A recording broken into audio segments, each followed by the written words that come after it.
What's good, fight fans? It's Ashley's Corner. Shout out to the LDBC. Now, gotta talk about Errol Spence Jr. versus Shawn Porter. If this fight does happen, it's supposed to happen in September. This will be a unification fight at welterweight, 147 pounds. It's a fight that's a long time coming. It should have happened, I believe, at least 2 years ago, maybe even 3. Sometime in between. Could have been nice. Could have happened, but didn't. But I'm going to get right down to it, what I think about this fight, okay?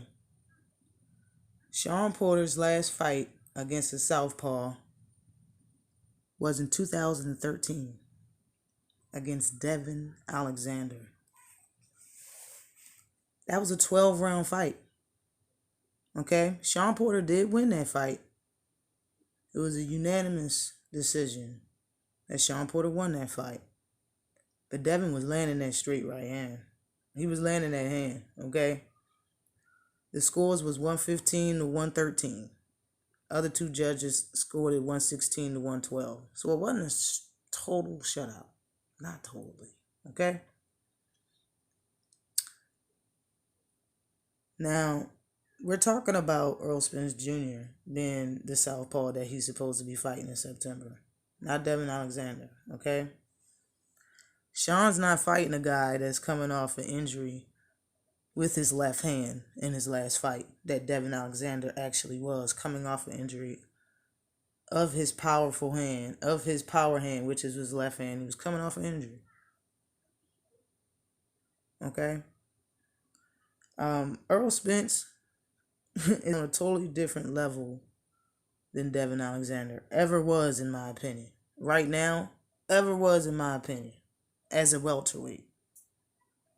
Now, you can go back and look at that fight if you can find it. Hell, go back and look at the highlights. I watched it with 8 minutes and some highlight, because I could not actually find the fight to watch it again. But watch it, okay? Whatever you can find, watch it. Devin Alexander did land that left hand. I think Errol Spence Jr. will land his. Okay, Adrian Broner dropped Shawn Porter in the 12th round with a left hook. Adrian Broner, AB is an orthodox fighter. He's right-handed, not left-handed. Dropped Shawn Porter with a left hook in the beginning, in the very seconds of the 12th round, in the very beginning of the round. He just got up and got dropped by a left hand from Adrian Broner, which is a right-hand fighter. Okay? One reason why I'm repeating myself is I want this to stick. This is how I'm looking at the situation. Okay? Now, you could say that Shawn Porter was tired. That's why he got dropped. I wouldn't believe that, but you could say it. Okay. I would say that he will be tired again when he fights Errol Spence. You could say it was a lucky punch. And maybe that is true, and it was a lucky punch. You know, this is boxing, anything could happen. But Errol Spence is pretty lucky also, in my opinion. I'm just saying, 6 years ago is the last time Shawn Porter fought a southpaw. That's a big deal. Fighters do train for southpaws right before they get them. They do train for them. Yes, that's true. But we're talking about 6 whole years he hasn't fought one at all. And he's fighting one as technical as Errol Spence. You understand what I'm saying? And Shawn Porter don't box well enough to box with Errol Spence for 12 rounds, in my opinion. I don't see that happening. Errol Spence throws supposedly 37 jabs a round. 37 jabs every round. He's second, right up under Alexander Usyk for the highest average jabs thrown, and he's gonna touch Shawn Porter. Okay? Errol Spence is also number 1. I have to remind you, number 1 in the power punches connected. 49.3%. Okay, right over our great champion, a heavyweight champion, Deontay Wilder. Real quick, the specs of Errol Spence is 25-0, 21 knockouts. He's 29 years old, 5'9.5". with a 72-inch reach. Shawn Porter has 30 wins, 2 losses, and 1 draw. He has 17 knockouts. 31 years old, 5'7", with a 69.5-inch reach. Errol Spence's last fight could have been judged by Stevie Wonder himself, and Errol Spence still would have won. It was a total shutout. Okay, and he beat a 4-division world champion with a perfect record of 39-0, named Mikey Garcia. But people would say, and Mikey was moving up 2 weight classes.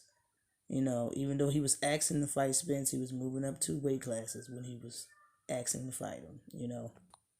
But then I would say you're right. Mikey did come up in weight class. Mikey did ask for that fight over and over again. That's what I would say. I would say Mikey asked for that fight over and over again, and he made weight. 147-pound fighter. He was a welterweight fighter that night to fight Errol Spence. So what he asked for is what he wanted. Shawn Porter's not even asking for this fight. He didn't ask for it. I'm sorry. He might be asking for it now, but he didn't ask for it a year ago or 2 years prior.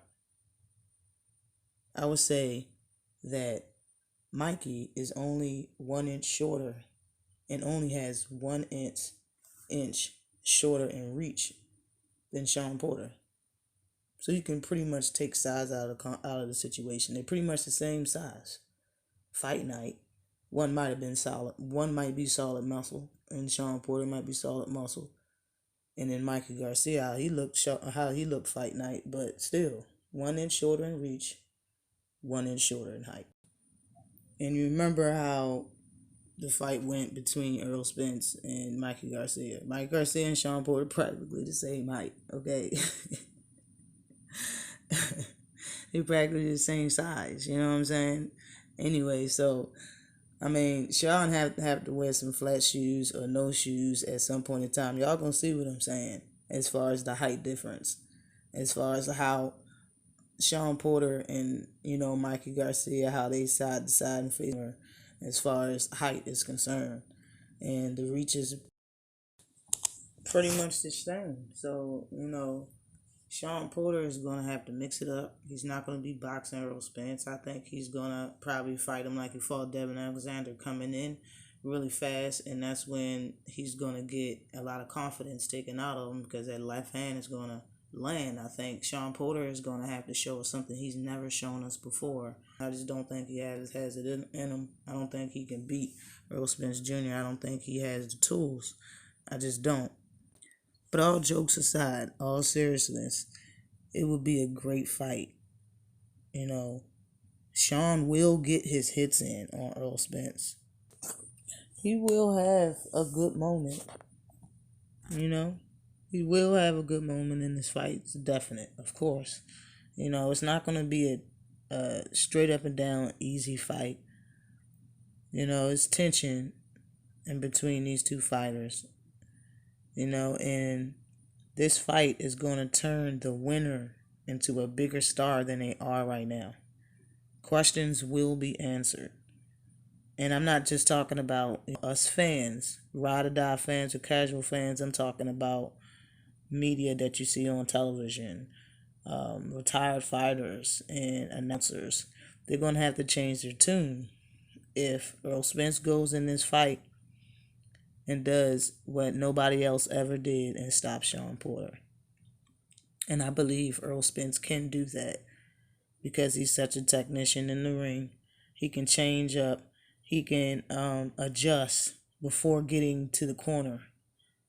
Some fighters got to wait till the round is over for the corner to tell them what to do to get some answers and what's going on, to get some insight and see what they need to do next. Errol Spence don't necessarily need that. And since Shawn Porter is, I would say, a limited fighter, he's only going to fight you the Ugas, Shawn Porter versus Ugas way, or the Devin Alexander versus Shawn Porter way. It's either going to be one way. It's either full steam ahead or he's going to try to box. I don't think either one is going to work with Errol Spence Jr. And I'm picking this fight not to go 12 rounds. if I had to pick a round, I would say the 10th. I would say no more than 10 rounds this fight is going. And Errol Spence will be the victor, in my opinion. But after this fight, the public will be starving for more. Like, the fans are going to want more out of the welterweight division, out of unifying, and out of getting a step even closer to an undisputed fight. This fight's already being taking place right now to close up belts. You know, get some of these champions off these belts, collect some belts.